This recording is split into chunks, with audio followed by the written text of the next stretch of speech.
നമസ്കാരം. വാദം പ്രതിവാദത്തിലേക്ക് സ്വാഗതം.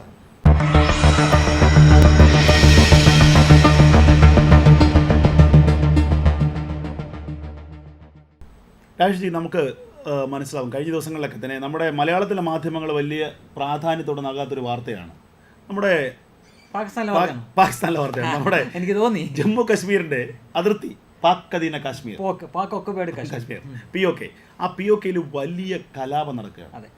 ആ കലാപത്തിന്റെ വാർത്തകൾ അന്തർദേശീയ മാധ്യമങ്ങൾ കൊടുക്കുന്നുണ്ട്. ആ വാർത്തകൾ കേൾക്കുമ്പോഴേ നമ്മൾ ഞെട്ടിപ്പോവുകയാണ്. കാരണം അവിടെ മുസഫറാബാദിൽ ഇന്ത്യയുടെ പതാക ഉയർത്തി, പാകിസ്ഥാൻ്റെ പതാക താഴ്ത്തിക്കെട്ടി. അവിടുത്തെ ജനങ്ങൾക്ക് നേരെ ഈ ഏറ്റവും ഒടുവിലത്തെ മണിക്കൂറിൽ പാകിസ്ഥാൻ്റെ സൈന്യം AK-47 ഉപയോഗിച്ച് വെടിയുതിർക്കുകയാണ്. അങ്ങനെ അവിടുത്തെ കലാപത്തിന് അടിച്ചമർത്തുന്നു. അവിടെ കഴിഞ്ഞ ഒരു വർഷക്കാലമായി ആളുകൾ പട്ടിണിയും ദുരിതവും മൂലം കഷ്ടപ്പെടുകയാണ്. ഈ സാഹചര്യത്തിലാണ് ഇന്ത്യയോടൊപ്പം ചേരണമെന്ന അവരുടെ ആവശ്യം വളരെയധികം ഇതാകുന്നത്. എനിക്കിപ്പം തോന്നുന്നത് ഒരു മാസങ്ങൾക്ക് മുൻപ് നമ്മുടെ പ്രതിരോധ മന്ത്രി രാജ്നാഥ് സിംഗ് പറഞ്ഞൊരു കാര്യമുണ്ട്. പാക് അധീന കാശ്മീരിനെ ഇന്ത്യയോടൊപ്പം ചേർക്കാൻ രക്തച്ചൊരിച്ചിലിൻ്റെയോ യുദ്ധത്തിൻ്റെയോ ഒരാവശ്യമില്ല. ഇതൊക്കെ പണ്ട് നമ്മൾ പറഞ്ഞു കേട്ട ചില സിദ്ധാന്തങ്ങളാണ്. മോദിയുടെ ഒരു വലിയ മാജിക്കാണ് എന്ന് വേണമെങ്കിൽ പറയാം. ഇപ്പോൾ നടക്കുന്ന കലാപത്തിന് പിന്നിലും മോദിയാണെന്നാണ് പാകിസ്ഥാന്റെ ആരോപിക്കുന്നത്. ബലൂചിസ്ഥാൻ എന്ന് പറഞ്ഞ പാകിസ്ഥാൻ ഉള്ളിലുള്ള സ്ഥലത്തും കുറേ വർഷങ്ങളായിട്ട് ഇതേ സംഭവമുണ്ട്. അവർക്കും ഇന്ത്യ അനുകൂലമായിട്ടുള്ള സംഗതിയാണ്. അപ്പോൾ അവർ പലപ്പോഴും ആരോപിക്കാറുണ്ട് ഇതിനൊക്കെ പിന്നിൽ ഇന്ത്യയാണെന്ന്. പക്ഷേ ഈ പാക് ഒക്കുപേഡ് കാശ്മീരിൻ്റെ കാര്യം കുറച്ച് വ്യത്യസ്തമാണ്. ഇതിൽ അവർ നോക്കുമ്പോൾ അവർക്ക് കാണാവുന്ന കാഴ്ചയുണ്ട്. തൊട്ടിപ്പുറത്തെ വികസനവും മറ്റും കാണാവുന്ന കാഴ്ചയുണ്ട്. അപ്പോൾ കല്ലേറും ബോംബേറും അതുപോലെ തന്നെ മറ്റു കാര്യങ്ങൾ നടന്നുകൊണ്ടിരുന്ന സ്ഥലമായിരുന്നു കാശ്മീർ. അതിപ്പോൾ എത്രമാത്രം മാറി എന്ന് നമ്മളിപ്പോൾ ആവർത്തിച്ച് പറയേണ്ട കാര്യമില്ല. എല്ലാവർക്കും അറിയാം. ഇവിടെയുള്ള കമ്മ്യൂണിസ്റ്റുകാരായിട്ടുള്ള കോൺഗ്രസ്സുകാരായിട്ടുള്ള നേതാക്കൾ തന്നെ കാശ്മീരിൽ പോയിട്ട് ഫോട്ടോ എടുക്കുന്ന കാഴ്ച നമ്മൾ കാണുന്നു, പോസ്റ്റ്. അപ്പോൾ അത് പ്രത്യേകിച്ച് നമ്മൾ പറയണ്ട. അപ്പം അത് തൊട്ടടുത്തിരിക്കുന്ന പാക് ഒക്കുപേഡ് കാശ്മീരുള്ളവർക്ക് അറിയാം. അവർ ഒരു കിലോ ആട്ടയ്ക്ക് വേണ്ടിയിട്ട് കൈ നീട്ടി നിൽക്കുന്ന ഒരു അവസ്ഥയാണ് പാകിസ്ഥാനിലെ പ്രധാനമന്ത്രി ആരാണെന്ന് ചോദിച്ചാൽ പറയാൻ പറ്റും. ഗൂഗിൾ നോക്കണ്ട, അതാണ് അവസ്ഥ. അപ്പം നമുക്ക് ഇമ്രാൻഖാൻ അവിടെ ഭരിച്ചുകൊണ്ടിരുന്ന സമയം വരെ നമുക്ക് അറിയാൻ പറ്റും പാക് പ്രധാനമന്ത്രി ഇമ്രാൻഖാൻ, അതിനു മുമ്പ് നവാസ് ഷെരീഫ്, അതുവരെയൊക്കെ ഓക്കെ. ഇപ്പൊ ആരാണ് പാക് പ്രധാനമന്ത്രി ചോദിച്ചാൽ അറിയില്ല, പ്രസക്തിയില്ല. അപ്പൊ ഒരു രാജ്യത്തിന്റെ അധപതനം എത്രമാത്രം താഴെ പോയി ആലോചിച്ച് നോക്കുക. അപ്പം നമുക്ക് ഒരു സമയം ഇതുപോലെ ഉണ്ടായിരുന്നു. ഇത്രയും താന്നില്ല. നമുക്ക് ഈ വാജ്പേയി ഭരിക്കുന്നതിന് മുമ്പുള്ളൊരു കുറച്ച് കാലമുണ്ട്. ദേവഗൌഡ, IK ഗുജ്റാള്, BP സിംഗ്, അതിനിടയ്ക്കും വേറെ ആരൊക്കെയോ നിന്ന്, അവരൊക്കെ നമുക്കറിയില്ല. കാര്യം വന്ന് അങ്ങ് പോയി, അപ്രസക്തരാണ്. എന്ത് പറയാം. പക്ഷെ ഇന്ന് നരേന്ദ്രമോദി എന്ന് പറഞ്ഞു കഴിഞ്ഞാൽ ഇന്ത്യ മാത്രമല്ല, ലോകത്തിലെ ഏത് രാജ്യത്തിലും ആരെ കൊച്ചു കുഞ്ഞിനോട് ആരും ഇന്ത്യൻ പ്രധാനമന്ത്രി നരേന്ദ്രമോദി എന്ന് പറയുന്ന രീതിയെ. അപ്പോൾ ഇത് ഒരു രാജ്യങ്ങളുടെ എന്താ പറയുക, ലോക ഭൂപടത്തിൽ അവരെ അടയാളപ്പെടുത്തുന്നതും കൂടെ ഇങ്ങനെയാണ്. ഇപ്പോൾ പാകിസ്ഥാൻ നശിച്ച രാജ്യം എന്നൊരു ചിന്താഗതിയും കാഴ്ചപ്പാടും ആളുകൾക്ക്. പക്ഷെ ഒരു 8-9 വർഷം മുമ്പ് അങ്ങനെ ആയിരുന്നില്ല. അപ്പോൾ അവിടെ വലിയ പ്രശ്നം നടക്കുകയാണ്. ഇനി ഇതേ സംഗതി കാശ്മീരിലായിരുന്നു നടന്നിരുന്നെങ്കിൽ ഇവിടുത്തെ മാധ്യമങ്ങൾ ഏത് തരത്തിൽ മനുഷ്യാവകാശം വെടിവെക്കുന്നു, സാധാരണ ആളുകൾക്ക് നേരെ വെടിവെക്കുന്നു. അവിടെ AK-47 വെച്ച് വെടിവെച്ചുകൊണ്ടിരിക്കുകയാണ്. തീർച്ചയായിട്ടും. അല്ല, അത് മനസ്സിലാക്കേണ്ട കാര്യം ഇത് അനിവാര്യമായൊരു പതനം തന്നെയാണ്. എനിക്ക് ഏറ്റവും അത്ഭുതപ്പെടുന്നത് നമ്മുടെ ജമ്മു കശ്മീരിലെ നിയമസഭാ സീറ്റുകളുടെ പുനരേകീകരണം സംബന്ധിച്ചൊരു ബില്ല് വന്നല്ലോ. ആ വന്ന സമയത്ത് പാക് അധീന കാശ്മീർ ഇന്ത്യയോടൊപ്പം ചേരുന്ന ഘട്ടത്തിൽ അവിടേക്ക് വേണ്ടിയുള്ള നിയമസഭാ സീറ്റ് റിസർവ് ചെയ്തു വെച്ചു. അതാണ് ഒരു മുൻകാഴ്ച എന്ന് പറയുന്നത്. പാർലമെന്റിൽ വിളിച്ചത്. അപ്പൊ ഇത് കൃത്യമായി ഇന്ത്യക്ക് അറിയാം, മോദിക്ക് അറിയാം ഇത് ഇങ്ങനെ സംഭവിക്കുകയുള്ളൂ എന്നുള്ള അറിയാം. അപ്പോൾ ഇന്നിപ്പോൾ എസ് ജയശങ്കർ കേന്ദ്ര വിദേശകാര്യമന്ത്രിയുടെ ഒരു പ്രസ്താവനയുണ്ട്, കയ്യേറ്റക്കാരെ ഞങ്ങൾ തൂരത്തും. അപ്പോൾ കയ്യേറ്റക്കാരാണ് പാകിസ്ഥാൻ എന്ന് ഇന്ത്യ കൃത്യമായി പറയുന്നു. ഇത്രത്തോളം ശക്തമായ ഒരു പ്രസ്താവന ഇന്ത്യ നടത്തിയിട്ടും പാകിസ്ഥാന്റെ ഭാഗത്തുനിന്ന് ഒരു പ്രതികരണമില്ല. പണ്ടിങ്ങനെ ആയിരിക്കില്ല. പാകിസ്ഥാൻ മുറവിളിയോട്ടും ഐക്യരാഷ്ട്രസഭ ഇടപെടുത്തും, അമേരിക്ക വിളിക്കും. ഇന്ന് എസ് ജയശങ്കർ പറഞ്ഞൊക്കെയാണ് അധികം താമസിക്കാതെ ജമ്മു കശ്മീരിലെ പാക് അധീന കാശ്മീരിലെ കയ്യേറ്റക്കാരെ ഞങ്ങൾ തുരത്തും, ഇന്ത്യയോടൊപ്പം ചേർക്കും. അല്ല, നമ്മൾ പറയാതിരുന്നിട്ട് കാര്യമില്ല. പാക് ഒക്കുപേഡ് കാശ്മീരിനകത്ത് ഇപ്പോൾ തന്നെ ഇന്ത്യയുടെ ഒരു നിയന്ത്രണം ഉണ്ട്. അത് പാകിസ്ഥാനോട്ട് നേരിട്ടൊരു രക്തച്ചൊരിച്ചിൽ ഇല്ലാതെ തന്നെ ഇത് സ്വാഭാവികമായിട്ടും ഇന്ത്യയുടെ കൂടെ ചേരും. ഇതാണ് രാജ്നാഥ് സിംഗ് പറയുന്നത്. അമിത്ഷാ കുറച്ചുകൂടെ കടുപ്പിച്ചാണ് പറയുന്നത്. അപ്പോൾ അമിത്ഷാ 1-2 വർഷം മുമ്പ് ഞാൻ ഓർക്കുന്നുണ്ട്, പാർലമെന്റിൽ ഇത് കണക്ക് ജമ്മു കാശ്മീർ ഇലക്ഷൻ വേണമെന്ന് പറഞ്ഞുകൊണ്ട് പറയല്ലേ. അപ്പോൾ ഇലക്ഷൻ പറയുമ്പോൾ ആ നിയമസഭയിൽ ഇത്ര സീറ്റ് എന്ന് പറഞ്ഞപ്പോൾ ഇദ്ദേഹം തെറ്റിച്ചാണോ പറഞ്ഞെന്ന് ചോദിച്ചുകൊണ്ട് കോൺഗ്രസ്സുകാർ എഴുതി ചോദിക്കുന്നുണ്ട് ഇന്ത്യയുടെ ആഭ്യന്തരമന്ത്രിക്ക് എത്ര സീറ്റ് ഉണ്ടെന്ന് അറിയില്ലെന്ന്. അപ്പോൾ അദ്ദേഹം ചിരിച്ചുകൊണ്ട് പറയുന്നു, എനിക്ക് തെറ്റിയിട്ടൊന്നുമില്ല, ഞാൻ പാക് ഒക്കുപൈഡ് കാശ്മീരിന്റെ ആ സീറ്റ് കൂടെ കൂട്ടിയാ പറഞ്ഞത്. അതെ അതെ അതെ തീർച്ചയായിട്ടും മനസ്സിലായി. എന്നിട്ട് പറഞ്ഞു കൊടുക്കുന്നുണ്ട് അവിടെ ഇത്ര സീറ്റ് ഉണ്ടെന്ന്. ഇത് തന്നെ പാർലമെന്റിലും പറയുന്നുണ്ട്. ഇപ്പോൾ പാർലമെന്റിൽ നമുക്കറിയാം, പുതിയ പാർലമെന്റാണ്. മിക്കവാറും 2026 ഈ മണ്ഡല കൂടുതൽ ഒരു 800 സീറ്റിന് മേളിലേക്കൊക്കെ പോകും. അപ്പോൾ സ്വാഭാവികമായിട്ടും കാശ്മീരിലെയും പാക് ഒക്കുപൈഡ് കാശ്മീരിലും ആ സമയത്തൊക്കെ എനിക്ക് തോന്നുന്നു ഇന്ത്യയുടെ ഭാഗമായി മാറി കഴിയും. അപ്പം ഇത് ചിലർ വിചാരിക്കും ഇതൊക്കെ യുദ്ധം നടത്തി ചെയ്യേണ്ട കാര്യമല്ലേ, അല്ലെങ്കിൽ യുദ്ധത്തിലേക്ക് പോകുമോ? ഇല്ല എന്നാണ് അതിന് ഉത്തരം. കാരണം എന്ന് വെച്ച് കഴിഞ്ഞാൽ നമുക്കറിയാം, വലിയ വാർത്തയാക്കിയില്ല ഇവിടെ, വലിയ വാർത്തയാക്കാനിതാണ് ഇവർ. ഈ ബംഗ്ലാദേശുമായിട്ട് അതിർത്തി തർക്കം ഉള്ള സ്ഥലങ്ങളുണ്ടായിരുന്നു ഇന്ത്യക്ക്. അവിടെ കുറേ ഗ്രാമങ്ങൾ, ഇന്ത്യയിലും കുറേ ഗ്രാമങ്ങൾ അവിടെയായിട്ട് കാണുന്നുണ്ട്. അവസാനം ഇവർ രണ്ട് രാജ്യങ്ങളും കൂടി ഒത്തുതീർന്നു. അപ്പോൾ കുറേ ആളുകളും ഗ്രാമങ്ങളും സഹിതം ഇന്ത്യയുടെ ഭാഗമായി, കുറേ സ്ഥലവും ആളുകളും സഹിതം അവരുടെ ഭാഗമായി. അപ്പോൾ ആ സമയത്ത് തന്നെ ഏതാണ്ട് 10,000-കണക്കിന് മുസ്ലിങ്ങൾക്ക് ഇന്ത്യ ഇവിടെ അഭയം കൊടുത്തു. അഭയമല്ല, പൗരത്വം കൊടുത്തു. നമ്മുടെ ഗ്രാമമായി എടുക്കുകയാണ് ചെയ്യുന്നത്. അതേപോലെ തന്നെ തിരിച്ചും അങ്ങോട്ട് വന്നു. അപ്പോൾ അവർക്ക് പോയതും മുസ്ലിം ഭൂരിപക്ഷമുള്ള സ്ഥലം തന്നെയാണ് പോയത്. പക്ഷേ കുറേ ഗ്രാമങ്ങൾ അങ്ങനെ പോയി. അപ്പം സ്ഥലത്തിൻ്റെ വെച്ച് നോക്കിയപ്പോൾ അവിടെയാണ് കൂടുതൽ, ഇവിടെയാണ് കൂടുതൽ, അങ്ങനെ കുറച്ച് തർക്കം ഉണ്ടായിരുന്നതല്ലാതെ ഇവിടുത്തെ മാധ്യമങ്ങൾ അത് വളരെ വിദഗ്ധമായിട്ട് പൊതിഞ്ഞു പിടിച്ചു വെച്ചു. കാര്യം ഒരു അടിയോ ബഹളമോ ഇല്ലാതെ ഒരു അതിർത്തി തർക്കം വളരെ രമ്യമായിട്ട് തീർത്തു. ദഹിക്കില്ല. അതങ്ങനെ പറഞ്ഞു കഴിഞ്ഞാൽ നരേന്ദ്രമോദിയുടെ വിജയമാവത്തില്ലേ? സമാനമായിട്ടുള്ള ഒരു കാര്യം അവർ കുറെ കഴിയുമ്പോൾ വിചാരിക്കും പാക് ഒക്കുപൈഡ് കാശ്മീർ ഇത് തലവേദനയാണ്, ഇത് പൊക്കോട്ടെ. അപ്പം ഒരു ഉഭയകക്ഷി ചർച്ച പോലെയോ ഒക്കെ വന്നിട്ട് ഈ ബംഗ്ലാദേശുമായിട്ടുള്ള ഇതുപോലെ തന്നെ. പക്ഷേ എനിക്ക് തോന്നുന്നത് ഈ ഒരു സാഹചര്യം, ഇപ്പോഴത്തെ അവിടുത്തെ ഒരു കലാപം ഉണ്ടല്ലോ, അവിടുത്തെ ജനങ്ങളെ ഇങ്ങനെ തെരുവിലിട്ട് വളരെ നിർദാക്ഷിണ്യം മർദ്ദിക്കുന്നു, കൊല്ലുന്നു. ഇത് പക്ഷേ ഇന്ത്യ ഒരുപാട് കാലം നോക്കിയിരിക്കില്ല എന്ന് എനിക്ക് തോന്നുന്നു. അതിലേക്കൊരു അവിടുത്തെ ഒരു സംഘർഷ സാഹചര്യത്തിലുള്ള ജനങ്ങൾക്ക് വേണ്ടി ഇന്ത്യ ഇടപെടാനുള്ളൊരു സാഹചര്യം അത് അങ്ങനെ ചെയ്യുമ്പോൾ ശ്രീലങ്കയിലൊക്കെ പണ്ട് രാജീവ് ഗാന്ധി ഇടപെട്ട പോലെ നമ്മുടെ പൗരന്മാരില്ലല്ലോ അവിടെ. ഉള്ള കാര്യം പറയുകയാണെങ്കിൽ ഇന്ത്യൻ പൗരന്മാരായിട്ടുള്ളവരില്ല. മറിച്ച് ഈ കലാപം അല്ലെങ്കിൽ ഇപ്പം നടക്കുന്ന ഇത് ലഹള വ്യാപിച്ച് ഈ കാശ്മീർ അതിർത്തിയിലോട്ടൊക്കെ വരുമ്പോൾ അതിന്റെ പേരും പറഞ്ഞ് ഒരുപക്ഷെ അല്ലാതെ അതിനകത്തോട്ട് കയറി ചെയ്യുമെന്ന് തോന്നുന്നില്ല. നമ്മൾ കാത്തിരിക്കുകയാണ്, വെയിറ്റ് ചെയ്യാണ്. അതായത് എങ്ങനെ ഈ തലവേദന നമ്മുടെ കയ്യിൽ നിന്ന് ഒഴിഞ്ഞു പോയാൽ മതി എന്ന് പാകിസ്ഥാൻ ചിന്തിക്കുന്ന ഒരു സമയം വരും. കാരണം പാകിസ്ഥാന് വേറെ നിവർത്തിയില്ല. പക്ഷേ ഇതിനകത്ത് നമ്മുടെ കരസേനാ മേധാവി ഒരു വർഷം മുമ്പ് ജമ്മു കശ്മീരിലെ ഏതോ ഒരു സമയത്തൊരു അദ്ദേഹത്തിന്റെ പ്രസ്താവന ഉണ്ടായിരുന്നു.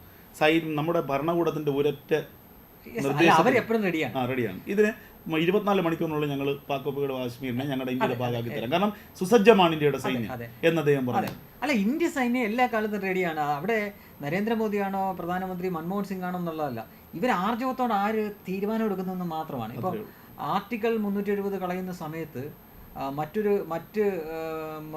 പ്രധാനമന്ത്രിമാർ ഭരിച്ചുകൊണ്ടിരുന്ന സമയത്ത് അവർക്ക് പേടിയായിരുന്നു. എന്ന് വെച്ചാൽ ഇന്ത്യ മുഴുവൻ കലാപം ഉണ്ടാവും, രക്തച്ചൊരിൽ ഉണ്ടാവുമെന്ന്.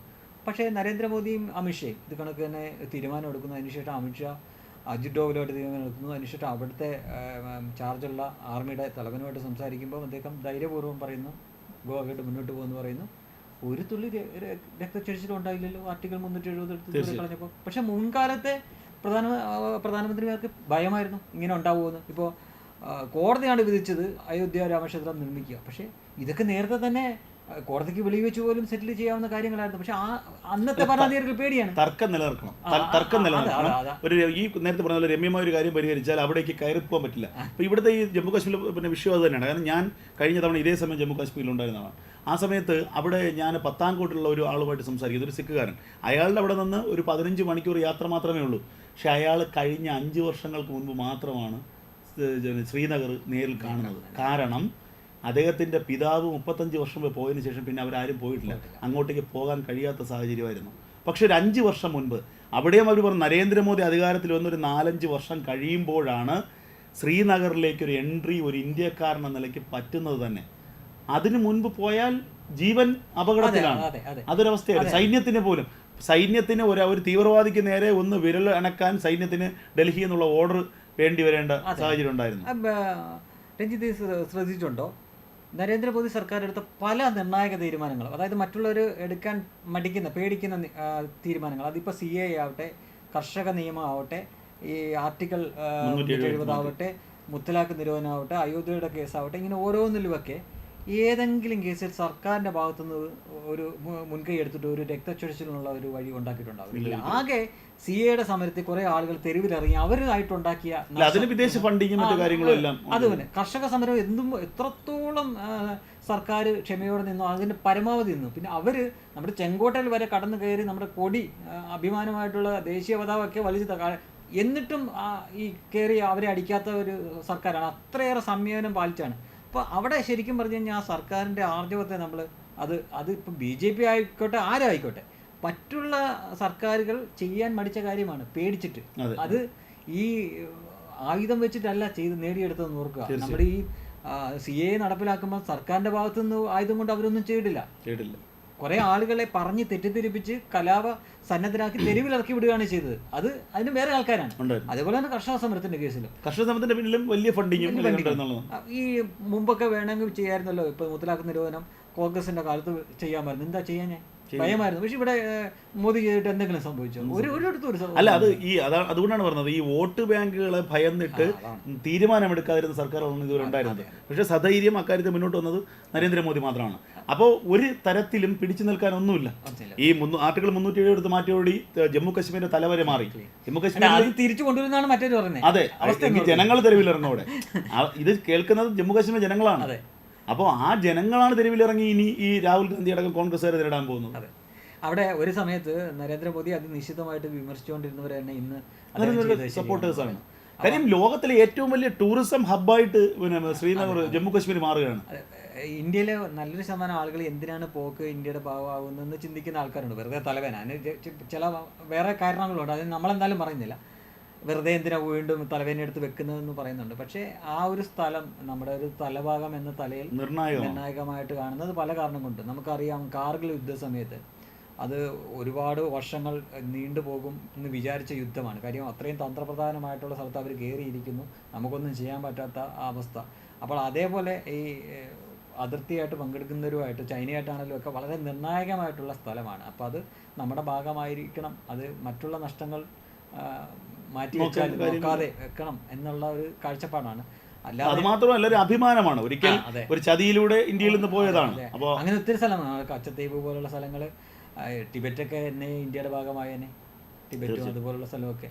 അപ്പോൾ അവിടെ നിന്ന് ഒരു പുല്ല് പോലും കിടക്കത്തില്ല, പൊക്കോട്ടെ എന്ന് വിചാരിച്ചുകൊണ്ടിരുന്ന നേതാക്കളുണ്ടായിരുന്നു, ഭരണാധികാരികൾ ഉണ്ടായിരുന്നു. പക്ഷേ നരേന്ദ്രമോദി അങ്ങനെയല്ല. എന്നിട്ടും ആ മനുഷ്യൻ്റെ നേരെ ആരോപണം ഉന്നയിക്കുന്നത് ചൈന അത്രയും പിടിച്ചുകൊണ്ടുപോയി, ചൈന ഇത്രയും പിടിച്ചുകൊണ്ടുപോയി, പാകിസ്ഥാൻ അങ്ങനെ പിടിച്ചുകൊണ്ടുപോയി എന്ന് പറഞ്ഞിട്ടുണ്ട്. ഇവരോടൊക്കെ നിരന്തരം ചേർത്ത് നിൽക്കുകയാണ് ചെയ്ത്. പഴയ കാലത്ത് അങ്ങനെയൊന്നും വരുന്നില്ല. നമുക്കറിയാം, നമ്മുടെ ഒരു പ്രതിരോധ മന്ത്രി കരഞ്ഞത് എന്താണ്? ചൈന ഭയങ്കര അഡ്വാൻസ്ഡ് ആണ്, നമുക്ക് അവരോട് പിടിച്ച് നമുക്ക് അവിടെ റോഡൊന്നും വെക്കാൻ പറ്റില്ല, അങ്ങനെ റോഡ് പ്രകോപിതരാ. അതാ പറഞ്ഞേ, അങ്ങനെ പറഞ്ഞൊരു പ്രതിരോധ മന്ത്രി ഉണ്ടായിരുന്നു അവിടെ. പക്ഷെ ഇന്ന് അതൊന്നും അല്ലല്ലോ നോക്കുന്നത്. അവരവിടെ പണിത് അതിൻ്റെ ഇരട്ടിയായിട്ട് നമ്മൾ പണിയും. അവിടെയൊക്കെ നല്ല ഉഗ്രം പാലങ്ങൾ വന്നു, റോഡുകൾ വന്നു, വലിയ ജംബോ ജെറ്റ് ഇറങ്ങാനുള്ള വന്നു. അപ്പം ചൈന അവിടെ കിടന്നിട്ട് മീശ ഉറപ്പിച്ച് നിങ്ങൾ ഉറപ്പിച്ച് നമ്മൾ നമ്മുടെ സ്ഥലത്ത് ചെയ്യുന്നു. ഈ ഒരു കാഴ്ചപ്പാടുമായിട്ടാണ് മുന്നോട്ട് പോകുന്നത്. ചൈനയും നമ്മൾ നോക്കുന്നില്ല. എന്തിനാ അമേരിക്ക പറഞ്ഞില്ലേ, അമേരിക്ക യൂറോപ്യൻ യൂണിയനോട് പറഞ്ഞില്ലേ റഷ്യയിൽ നിന്ന് എണ്ണ മേടിക്കരുത്. റഷ്യയിൽ നിന്ന് എണ്ണ മേടിക്കുന്ന ഞങ്ങളുടെ ആഭ്യന്തര കാര്യം, ഞങ്ങൾ മുന്നോട്ട് പറഞ്ഞു. അതാണ് നമ്മുടെ എല്ലാ സമയവും ഭാഗ്യവും എല്ലാം കൊണ്ടും നമ്മുടെ വിദേശകാര്യമന്ത്രിയെ കൂടെ നോക്കും, ജയശങ്കർ. മുമ്പ് നമ്മൾ ഇതുപോലൊരു ഇപ്പം സുഷമ സ്വരാജ് വേറൊരു തലത്തിലുള്ള ശൈലിയായിരുന്നു. പക്ഷേ ഇദ്ദേഹം വന്നപ്പോൾ ഇദ്ദേഹം എന്ത് കാണിക്കാനാണെന്ന് ആദ്യം വിചാരിച്ചിരുന്നു. ഇന്നിപ്പോൾ അദ്ദേഹത്തിന് കിട്ടുന്നതെന്ന് പറഞ്ഞു കഴിഞ്ഞാൽ ഈ മോദി ചെല്ലുന്ന കണക്ക് തന്നെയാണ്. ആളുകൾ മൊബൈലിൽ എടുക്കുന്ന ഒരു സിനിമാ നടൻ വരുന്ന പോലുള്ള ഒരു ഇമേജാണ് പുറത്തൊക്കെ ചെല്ലുമ്പം. അമേരിക്കക്കാർ അവിടുത്തെ മാധ്യമങ്ങൾ പ്രത്യേക അജണ്ട വെച്ച് അദ്ദേഹത്തോട് ഇവിടുത്തെ നമ്മുടെ രാജ്യത്ത് നടക്കുന്ന ആൾക്കൂട്ട കൊലപാതകങ്ങൾ ഇതെല്ലായിടത്തും നടക്കുന്നുണ്ട്. ചില കൊലപാതകങ്ങൾ മനുഷ്യാവശ്യമൊക്കെ പറയുമ്പോൾ അദ്ദേഹം ഒരിക്കൽ തിരിച്ചു ചോദിച്ചാണ്, നിങ്ങളുടെ രാജ്യത്ത് 6-7 തവണ കോളേജുകളിൽ ചില വിദ്യാർത്ഥികൾ ഇരുന്നിട്ട് കണ്ണി കണ്ടവരെല്ലാം വെടിച്ചു കൊല്ലത്തില്ലേ, റോഡിലെങ്കിൽ വെടിച്ചു കൊല്ലാറില്ലേ? ഇതിനൊന്നും മനുഷ്യാവകാശം ഇല്ലേ? നിങ്ങളെന്തിനാണ് ഞങ്ങളുടെ രാജ്യത്തെ കാര്യം ചോദിക്കുന്നത്? അത് അവരുടെ മാധ്യമ ചരിത്രത്തിൽ ആദ്യമായിട്ടാണ് അങ്ങനെ ഒരാൾ ചോദിക്കുന്നത്. അപ്പം അങ്ങനെയുള്ള ഒരു വിദേശകാര്യ മന്ത്രി കൂടി നമുക്കുണ്ട്, പ്രതിരോധ മന്ത്രി ഉണ്ട്. എല്ലാം കൊണ്ടും എന്താ പറയുക, പോക്ക് ഇന്ത്യയുടെ ഭാഗം തന്നെയാണ്, സംശയമൊന്നുമില്ല. തീർച്ചയായും. മറുവാദത്തിൻ്റെ മറ്റൊരു എപ്പിസോഡുമായി വീണ്ടും കാണാം.